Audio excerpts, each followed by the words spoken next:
Hello students, last video में हमने leadership से रिलेटेड बिहेवियरल थ्योरी की बात की थी कि जो लीडरशिप जो बिहेवियर है किसी भी सक्सेसफुल लीडर के लिए कुछ सर्टेन टाइप्स के बिहेवियर की बात की थी कि ये मान के चलती है बिहेवियरल थ्योरी कि अगर लीडरशिप ये ज्यूम करके चलती है कि लीडरशिप में अगर there are certain types of behaviour जो एक लीडर को सक्सेसफुल बनाते हैं, अगर उस लीडर के अंदर वो लीडर अपने अंदर गुण को फेयरली लेके चलता है तो उसका जो स्टाइल है लीडरशिप का उसको इफेक्टिव माना जाता है। तो बिहेवियरल थ्योरी कुछ एक सर्टेन टाइप्स ऑफ बिहेवियर के ऊपर डिपेंडेंट थी।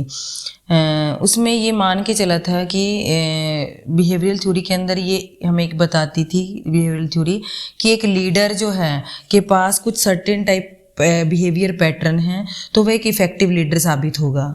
फॉर एग्ज़ाम्पल अगर उसका जो अपने जो फॉलोअर्स हैं या जो उसके सबऑर्डिनेट्स हैं जो उसके नीचे काम करने वाले हैं टीम के अंदर, उसका अगर उनके साथ रिलेशनशिप अच्छा है यानी कि अगर वो उनको रिगार्ड करता है तो उसको एक इफेक्टिव लीडर माना जाता है। तो इस तरह के सर्टेन बिहेवियर्स की हम बात करते थे, टास्क ओरिएंटेड और पर्सन ओरिएंटेड जिसको हम बोलते थे, रिलेशनशिप ओरिएंटेड जिसको बोलते थे। तो अब इस थ्योरी के अंदर जो बिहेवियरल थ्योरी थी उसके अंदर सिचुएशन की कोई बात नहीं की गई थी कि जो लीडर है वो किस सिचुएशन के अंदर काम कर रहा है, वहाँ पे सिचुएशन के ऊपर कोई एम्फिसाइज नहीं किया गया था। तो कहते कि सिर्फ बिहेवियर के ऊपर लीडरशिप स्टाइल को लेके चलना कि इफ़ेक्टिवनेस उसकी सिर्फ बिहेवियर पैटर्न्स के ऊपर बता देना ये अनरियलिस्टिक सा लगता था। तो इसके लिए कुछ आगे फिर रिसर्च की गई, कुछ सर्वे किया गया।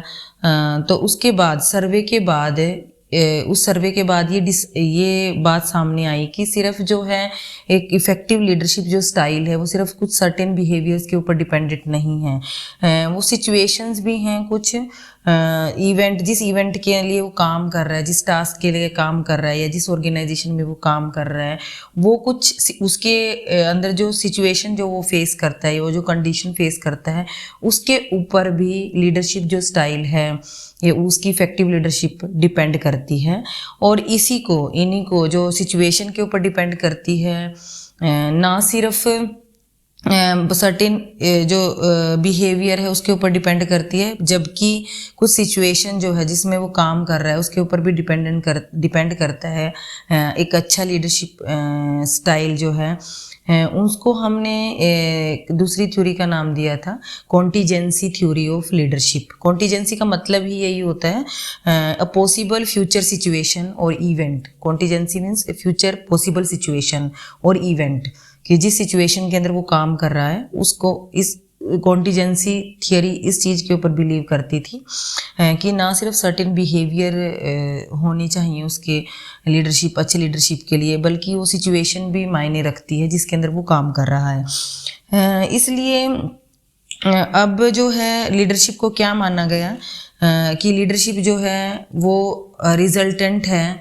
कॉन्टीजेंसी थ्योरी के अकॉर्डिंग ये माना गया है कि जो लीडरशिप है वो एक इंटरेक्शन है between the leader and the situation, जिसको एक्सप्रेस भी किया गया है, एक फंक्शन के रूप में एक्सप्रेस किया गया है। ई जो है, ई मीन्स इफेक्टिवनेस। इफेक्टिवनेस किसके ऊपर डिपेंड करती है, किस चीज़ का फंक्शन है, L F S. L means E means effectiveness of leadership.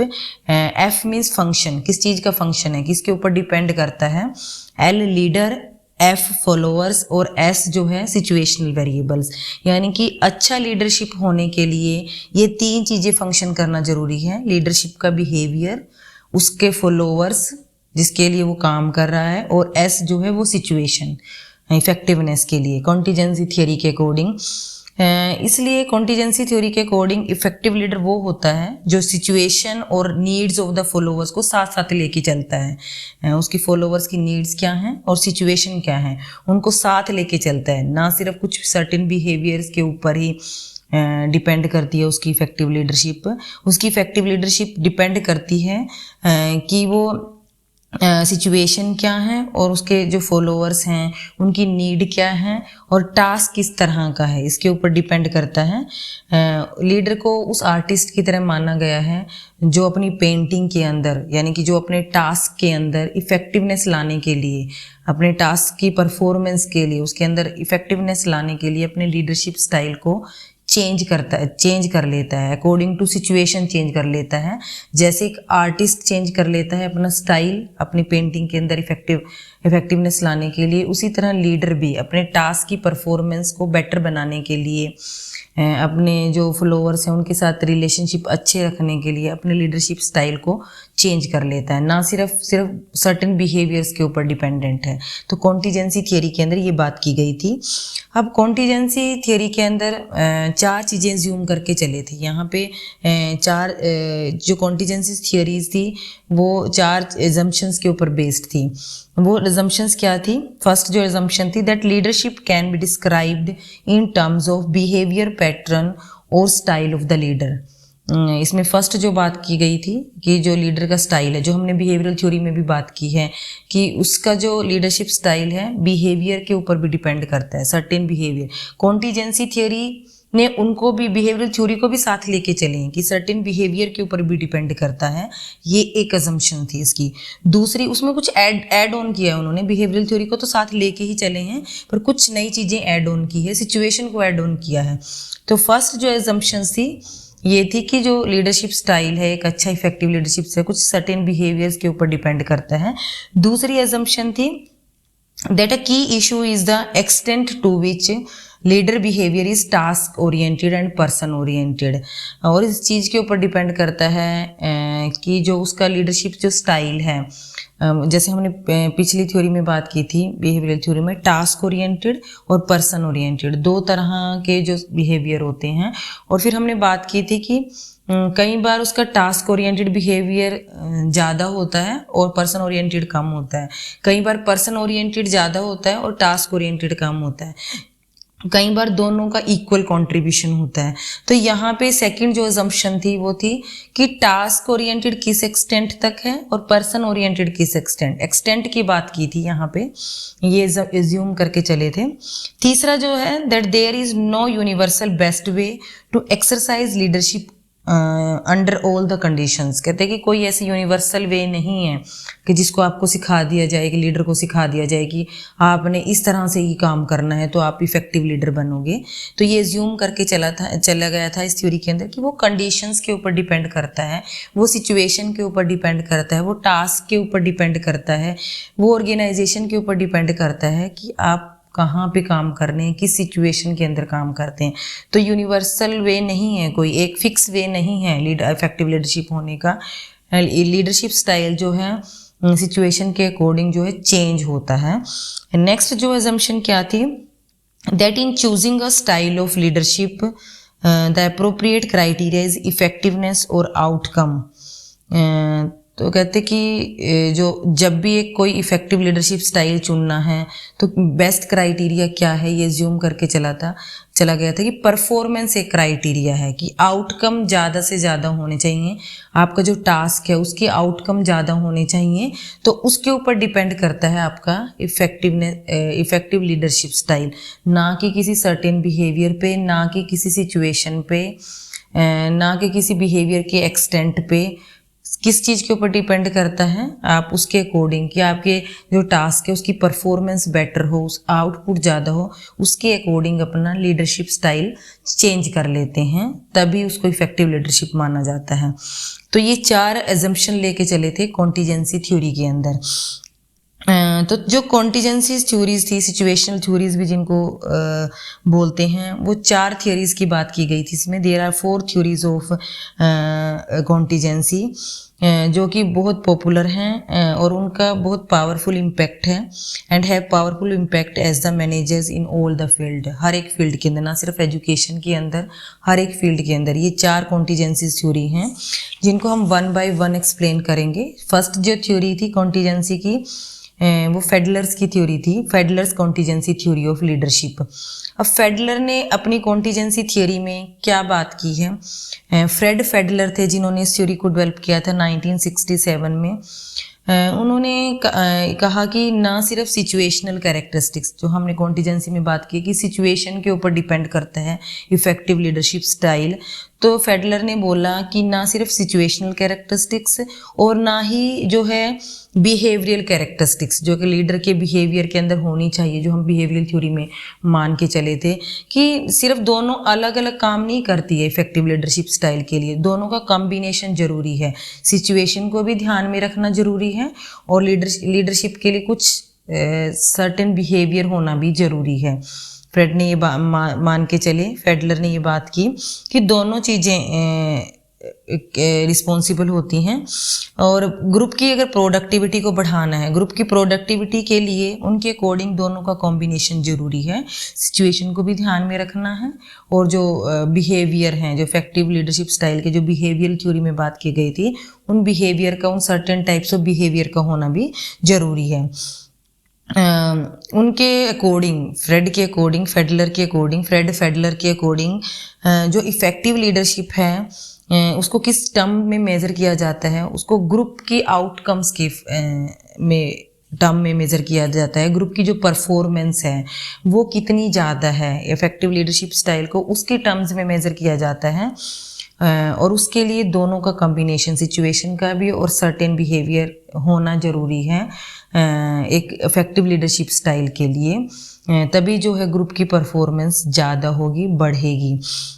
उनके अकॉर्डिंग नाइदर द कॉन्सिडरेट लीडर, अभी हमने बिहेवियरल थ्योरी में एक और बात की थी कॉन्सिडरेट डायमेंशन की और स्ट्रक्चरिंग डायमेंशन की, तो कहते कि उनके अकॉर्डिंग जो है neither the considerate nor the structuring leader is consistently more effective. कहते कि ना तो कॉन्सिडरेट लीडर ना फिर स्ट्रक्चरिंग लीडर ज़्यादा इफेक्टिव होता है।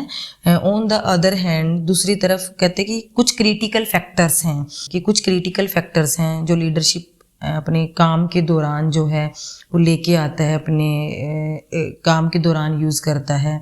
उन क्रिटिकल फैक्टर्स के ऊपर डिपेंड करती है इफ़ेक्टिवनेस, और इनको क्रिटिकल फैक्टर्स को फेवरेबलनेस ऑफ सिचुएशन भी बोलते हैं, कि सिचुएशन कितनी फेवरेबल हैं। वो क्रिटिकल जो फैक्टर्स हैं वो फेवरेबलनेस ऑफ सिचुएशन है। अब फेवरेबलनेस ऑफ सिचुएशन के लिए, सिचुएशन कब फेवरेबल होंगी उसके लिए उन्होंने तीन चीज़ों की बात की है, तीन कंपोनेंट्स की बात की है सिचुएशन फेवरेबलनेस के लिए। फर्स्ट जो सिचुएशन है, फर्स्ट जो थिंग है वो क्या है, relationship between the leader and the followers. जो लीडर और फॉलोअर्स हैं उनके बीच में रिलेशनशिप किस तरह का, एक चीज़ तो ये होगी अगर सिचुएशन को फेवरेबल बनाना है। दूसरा जो है the degree to which the task is well structured, वो डिग्री की जो टास्क जो है, जो आप काम कर रहे हैं, जिसके ऊपर ग्रुप काम कर रहा है, वो कितना वेल स्ट्रक्चर्ड है, उसके ऊपर डिपेंड करेगी जो फेवरेबल सिचुएशंस हैं। और तीसरा जो है कि जो लीडर जिस पोजीशन पे आप बैठे हैं, जिस तरह के आप लीडर हैं, आपको किस तरह की पावर दी गई है, कितनी पावर आपके हाथ में है, उसके ऊपर। तो सिचुएशन की जो फेवरेबलनेस है, वो जो क्रिटिकल फैक्टर्स हैं वो तीन तरह के हैं, relationship between the leader and the followers, the degree to which the task is well structured and the power of the leader position. अब आगे नेक्स्ट बात की गई है कि फेडलर ने एक मॉडल दिया था, फेडलर कॉन्टिजेंसी मॉडल जिसको बोलते हैं, जिसमें एनालाइज किया गया है सिचुएशनल वेरिएबल्स को। सिचुएशनल वेरिएबल जिनकी अभी हमने बात की, तीन जो वेरिएबल्स थे सिचुएशनल वेरिएबल्स को, to suggest which leadership style is likely to be most effective. उसके लिए उन्होंने एक मॉडल दिया था। अब इस मॉडल में उन्होंने क्या बात की थी, यहाँ पे वो तीन चीज़ें लेके चले थे, contingencies in the situation, favourableness and effective leadership style. इस मॉडल में उन्होंने तीन चीज़ों की बात की थी, कॉन्टिजेंसीज इन द सिचुएशन। अब कॉन्टिजेंसीज इन द सिचुएशन यानी कि फेवरेबलनेस ऑफ द सिचुएशन, उसमें हमने तीन चीज़ें भी माननी है, पावर पोजीशन, टास्क स्ट्रक्चर और लीडर मेंबर रिलेशन। तीन चीज़ें हम लेके चलते हैं। फेवरेबलनेस में फेवरेबलनेस ऑफ सिचुएशन, इनके बेस पे, इन तीनों सिचुएशन के बेस पे फेवरेबलनेस की बात की गई है, और उसके बेस पे अगर फेवरेबल है सिचुएशन फिर इफेक्टिव लीडरशिप स्टाइल की बात की गई है। तो फर्स्ट अगर हम बात करें कि अगर पावर पोजीशन आपकी स्ट्रोंग है, मॉडल में बात की गई है कि अगर पावर पोजीशन आपकी स्ट्रोंग है, टास्क भी आपका स्ट्रक्चर्ड है और जो लीडर मेंबर रिलेशन हैं वो भी गुड हैं, अच्छे हैं रिलेशनशिप, तो सिचुएशन जो होगी उनको फेवरेबल माना गया है। अगर ये तीनों चीज़ें हैं तो सिचुएशन जो है फेवरेबल होगी और आपका जो आपका लीडरशिप स्टाइल है वो कैसा होगा, टास्क ओरिएंटेड। जो इफेक्टिव लीडरशिप स्टाइल जो है वो कैसा होना चाहिए, टास्क ओरिएंटेड। दूसरा जो है, अगर मान लीजिए आपकी पावर पोजीशन, लीडर की जो पावर पोजीशन है वो वीक है पर टास्क जो है वो स्ट्रक्चर्ड है और रिलेशनशिप भी गुड है, तो इस केस में जो सिचुएशन जो है वो फेवरेबल ही होगी और जो लीडरशिप स्टाइल जो इफेक्टिव होगा वो टास्क ओरिएंटेड ही होगा। तीसरा जो है, अगर पावर पोजीशन स्ट्रोंग है, टास्क जो है वो अनस्ट्रक्चर्ड है और लीडर मेंबर रिलेशनशिप जो है वो गुड हैं, और तो अगर ये तीनों चीज़ें हैं तो भी सिचुएशन को फेवरेबल माना जाता है और जो इफेक्टिव लीडरशिप स्टाइल जो होगा वो टास्क ओरिएंटेड होगा। फोर्थ जो है, अगर पावर पोजीशन वीक है, टास्क भी अनस्ट्रक्चर्ड है पर जो लीडर मेंबर रिलेशनशिप है वो गुड हैं, तो सिचुएशन फेवरेबल होगी। पर इफेक्टिव लीडरशिप स्टाइल जो है वहाँ पे कौन सा लीडरशिप स्टाइल इफेक्टिव होगा, रिलेशनशिप ओरिएंटेड, ना कि टास्क ओरिएंटेड। नेक्स्ट अगर हम बात करें मॉडल के अकॉर्डिंग, जो पावर पोजीशन अगर स्ट्रोंग है, टास्क जो है स्ट्रक्चर्ड है पर रिलेशनशिप जो है पुअर हैं, तो यहाँ पे फेवरेबलनेस जो है इंटरमीडिएट है, सो है। सिचुएशन जो है फेवरेबल सो है, ओके टाइप हैं। तो जो आप इफेक्टिव लीडरशिप स्टाइल होगा वो रिलेशनशिप ओरिएंटेड होगा। अगर नेक्स्ट हम बात करें कि पावर पोजीशन जो है वो वीक है पर टास्क जो है वो स्ट्रक्चर्ड है और लीडर जो रिलेशनशिप है वो पुअर हैं, तो जो फेवरेबलनेस है वो इंटरमीडिएट होगी और यहाँ भी जो इफेक्टिव लीडरशिप स्टाइल होगा वो रिलेशनशिप जो ओरिएंटेड है वो ज़्यादा इफेक्टिव होगा। नेक्स्ट जो अगर बात करें, पावर पोजीशन स्ट्रोंग है, जो टास्क स्ट्रक्चर जो वो अनस्ट्रक्चर्ड है और रिलेशनशिप भी पुअर हैं, तो इंटरमीडिएट ही फेवरेबलनेस होगी और यहाँ पे जो इफेक्टिव लीडरशिप स्टाइल होगा वो रिलेशनशिप ओरिएंटेड होगा। इसके बाद अगर बात करें लास्ट में, पावर पोजीशन अगर वीक है, स्ट्रक्चर्ड जो टास्क जो अनस्ट्रक्चर्ड है और जो लीडर मेंबर रिलेशनशिप है वो भी पुअर है, तो जो सिचुएशन है वो अनफेवरेबल हैं और जो इफेक्टिव लीडरशिप स्टाइल होगा वो टास्क स्ट्रक्चर्ड होगा। तो इस तरह के मॉडल की बात की गई है जिसमें 3 कॉन्टीजेंसी सिचुएशन को लेके फेवरेबलनेस की बात की गई है और उसके अकॉर्डिंग फिर कौन सा लीडरशिप स्टाइल जो है वो इफेक्टिव है उसकी बात की थी फेडलर ने। और कहते कि एक situation was considered to be favourable if his relationship between if the relationship between leader and other workers were good। कहते कि जो सिचुएशन को फेवरेबल माना जाता है अगर जो रिलेशनशिप है जो उसके ग्रुप के मेंबर्स का और लीडर का जो रिलेशनशिप है वो अच्छा है, तो सिचुएशन जो है फेवरेबल मानी जाती है। अगर लीडर को एक्सेप्ट करते हैं ग्रुप के मेंबर तो सिचुएशन जो है वो फेवरेबल मानी जाती हैं। विलिंगली एक्सेप्ट करते हैं, फोर्सफुली नहीं, अगर विलिंगली एक्सेप्ट करते हैं उसको अपना लीडर जो ग्रुप के मेंबर हैं तो सिचुएशन जो है फेवरेबल होंगी।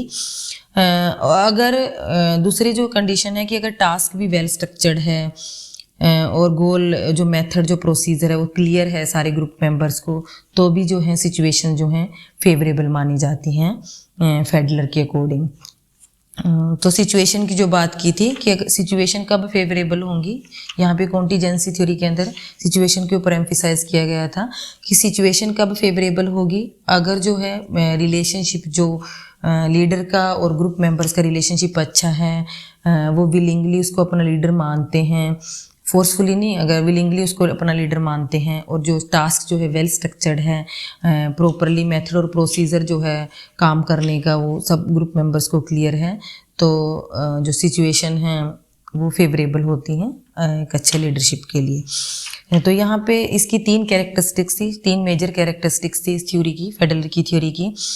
फर्स्ट जो कैरेक्टरिस्टिक्स थी, जो फीचर था, लीडरशिप स्टाइल की बात की गई थी इसमें। फर्स्ट जो कैरेक्टरिस्टिक्स थी इस थ्योरी के अंदर, यहाँ पे बात की गई थी लीडरशिप स्टाइल किस तरह का होगा, इन सिचुएशन के अकॉर्डिंग, टास्क ओरिएंटेड और रिलेशनशिप ओरिएंटेड लीडरशिप स्टाइल की बात की गई थी। यानी कि यहाँ पे बिहेवियर्स को भी लेके चला गया था। बिहेवियरल थ्योरी के अंदर जो बात की गई थी सर्टेन बिहेवियर्स की, उनको भी लेके चला गया था इस थ्योरी के अंदर।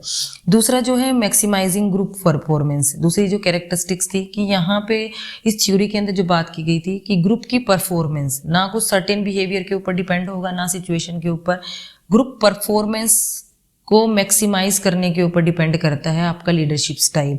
यानी कि लीडरशिप स्टाइल को, ग्रुप की परफॉर्मेंस को मैक्सिमाइज करने के लिए चेंज किया जा सकता है लीडरशिप स्टाइल को, वो फिक्स नहीं है। इसमें ये बात की गई थी इस थ्योरी में।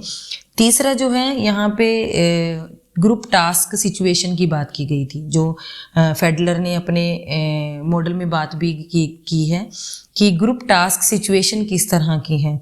यानी कि जो हमने अभी बात की है कि रिलेशनशिप गुड है, टास्क स्ट्रक्चर्ड है और जो पावर पोजीशन है वो स्ट्रोंग है, तो किस तरह की सिचुएशन है।